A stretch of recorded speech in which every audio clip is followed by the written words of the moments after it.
terms that are really grabbing attention, isn't it, Nick? Well, yeah, that's across the board, across the papers that I've been looking at. And of course, the question is Obama about to suffer heavy losses? Is the Senate going to go to the Republicans? And where else to go but to Beijing, which is looking at this with the China Daily has this cartoon with the Democrat donkey sparring with the Republican elephant. And what's drooping? Well, the Democrat sword. And you can see the approval ratings for Obama are the explanation. So that's the Beijing's take on these elections on Tuesday. From Beijing, I went to Moscow and checked out the Moscow Times, which had this story high up on its page. Always worth going to these sites directly, of course. But the Moscow Times there, if you look at the headline, real fears for US businesses doing business in Russia, because if the Republicans do take the Senate, there could be enshrined in law decades-long sanctions against Russia. Of course, we've seen those over Ukraine. And this is very much a fear for US businesses in terms of what we saw with Cuba, for example, which you've just been hearing about. 1960, a trade embargo came into place. To actually remove that from the legislation is actually very difficult, requires a lot of effort. But now, the Moscow Times really reporting the fears of US interests in Russia, saying, well, are we heading for a decades-long crisis? Now, the French press are also looking at those US midterms, particularly what you were talking about before, really, Obama as a liability. Well, yeah, this is across the board in all the French papers. I chose this piece from Le Parisien aujourd'hui en France, which is the most read paper in the country. And the picture there that they choose does a lot of the talking, doesn't it? And the headline, Qui veut encore d'Obama? Who still wants the guy? And it talks, the whole page actually is a long list of anti-Obama statements, including a Democrat in Arkansas saying, yes, he did weigh heavily on my campaign. People saying in a town, Campton, Kentucky, one of the poorest areas of the countries, saying, what do you think of Obama? Obama, he's the worst president we've ever had, because in that region, there are 95 coal mines have closed in the last 3 years. You've got 2 out of people below the poverty line. So those people that Obama came into power to help are telling Le Président aujourd'hui en France, at least, that he didn't do it for us. He didn't work. So all of that page negative about him. Next, moving on to something completely different now. One story about Iran is making the news in the papers.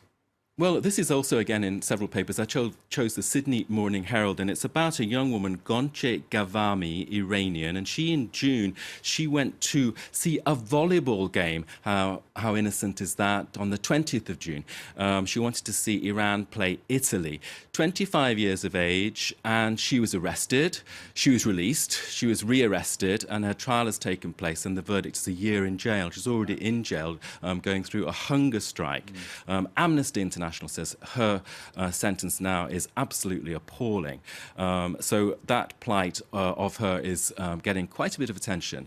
Also, in another paper, The Independent, we have a story not specifically about this young woman, but about human rights generally in Iran. This is a piece that you can see there, fighting for freedom in the country. People are doing so in the privacy of their own homes. And Rob Hastings, the reporter for The Independent, went into people's front rooms and talked to them, and they expressed real concern about the plight of this woman, about the plight of other cases, people who are being suffering from human rights abuses. And one of those cases was only last week, wasn't it, when we saw a woman hanged for killing a man who she said sexually abused her. So The Independent there saying, yes, there is no noise from Iran, from people in the streets making protests, but when you go into their homes, people are very upset, very concerned, and they are not happy with Hassan Rouhani, who's seen as a reformer, isn't he? He's been in power just over 1 year, and they say they're not happy with him. They speak openly against the theocratic rule, but behind closed doors. Shocking stories there. Now, also sticking with the UK papers, the front page of The Guardian, looking at North Korea and Ebola. Well, this is a funny story. You always get lots of crazy stories from North Korea, and this is another one to add to your list, really. And it's on the front page of The Guardian, which is North Korea is outdoing all those countries in Western Africa that are on the front line of Ebola. And instead, it's really taken the lead by actually banning all foreign people who enter the country and quarantining them for 3 weeks. All so foreign 21, people, wherever they're coming foreigners, from. exactly. Okay. Right. It is a major step. And, of course, the Guardian there reporting on the mood in the country of a sense of panic. The evening TV shows in North Korea are going through all the cases of families grieving about what the disease is about and everything. When I read the story, I felt, well, we are too here. You know, there has been a lot of Ebola hysteria around the media around the world, isn't there? Let's look at this cartoon from the New York Times, which perhaps explains the situation there. Kim Jong-un from his throne shouting, "Quarantine him!" And you've got two Ebola uniformed medics dragging a human rights activist away. And of course, the message there is that perhaps what we've got is Kim Jong-un doing a little crackdown in the standard tradition of oppressing the people by creating lots of fear. Good excuse, isn't it, I suppose? OK, Nick, thank you very much. Nick with the papers, Stephen with business. Thanks a lot.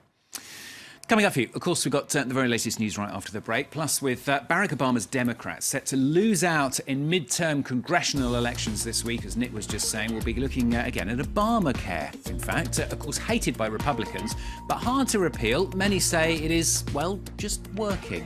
We report in Focus.